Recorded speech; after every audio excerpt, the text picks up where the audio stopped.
की पूरी आस्था को आहत करने और उस पर प्रहार करने का ठेका ले लिया है। हर राम भक्त को, हर भारत के आस्थावान नागरिक को इसके प्रति सचेत होना होगा। ये वे लोग हैं, जब इनको मौका मिला था तब यही समाजवादी पार्टी आज जो काम हम यहां पर मंदाकिनी नदी के तट को सुंदरीकरण करने में खर्च करते हैं, चित्रकूट के पवित्र स्थलों के सुंदरीकरण में पैसा खर्च करते हैं, राजापुर और वाल्मीकि लालापुर में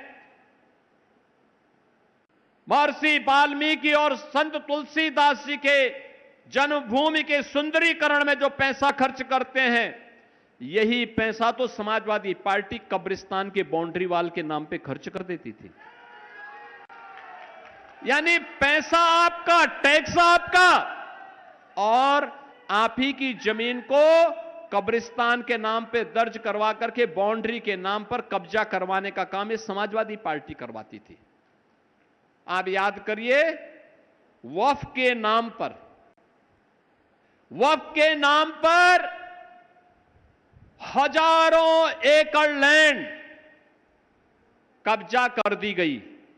सरकारी लैंड भी, गरीबों की लैंड भी, धार्मिक स्थलों की लैंड भी, और कब्जा कराने वाले कोई और नहीं थे, ये कांग्रेसी थे या समाजवादी थे। जब वक्फ का कानून बना और उसका वेरिफिकेशन की कार्रवाई हुई तो उसके खिलाफ कांग्रेस और समाजवादी पार्टी खड़े हो गए। यानी वक्फ के नाम पे हजारों एकड़ लैंड बेच भी दी गई, वारा न्यारा किया गया। ये सीधे सीधे डकैती थी। इसके नाम पर एक भी बार समाजवादी पार्टी नहीं बोली, एक भी बार कांग्रेस नहीं बोली, बल्कि जब मोदी जी ने इसके खिलाफ कानून बनाया, उस लूट के खिलाफ कानून बनाया, तो इन लोगों ने आंदोलन किया। बहनों और भाइयों, इनका दोहरा चरित्र आज आप देख सकते हैं, और इस चरित्र को देख करके गिरगिट शर्मा रहा होगा, कह रहा होगा देखो एक नई प्रजाति कहां से पैदा हो गई है कांग्रेस और समाजवादी पार्टी के नाम पे, जो तुरंत रंग बदलती है। दोहरा आचरण इनका है।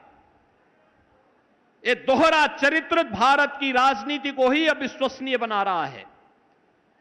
बहनों और भाइयों, आज आप सबको इन सभी षड्यंत्रों से सतर्क और सावधान होना होगा। ये लोग किसी का सम्मान नहीं करते, बाबा साहब भीमराव अंबेडकर का सम्मान नहीं करते। बाबा साहब भीमराव अंबेडकर के नाम पर कन्नौज में मेडिकल कॉलेज का निर्माण हुआ था, समाजवादी पार्टी ने बाबा साहब भीमराव अंबेडकर का नाम हटा दिया। याद करिए, महर्षि वाल्मीकि का आश्रम इसी लालापुर में है। समाजवादी पार्टी के गुंडे वहां कब्जा करने पहुंच गए थे, और तो हमारी सरकार आ गई तो इनको सबको दिन में ही तारा दिखने लग गया था, भाग गए सब, नहीं तो ये लोग कब्जा कर देते वहां पे।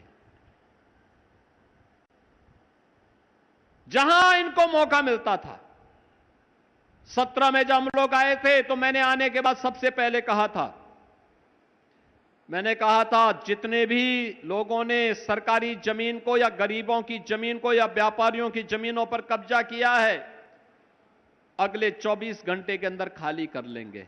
नहीं खाली करेंगे तो फिर हम दूसरा तरीका अपनाएंगे। बहनों और भाइयों, हमारे जो पोर्टल में जमीनें आई वो 64,000 एकड़ लैंड आई थी जिस पर अवैध कब्जे हुए थे, और ये सब समाजवादी पार्टी के लोगों ने कब्जे किए हुए थे।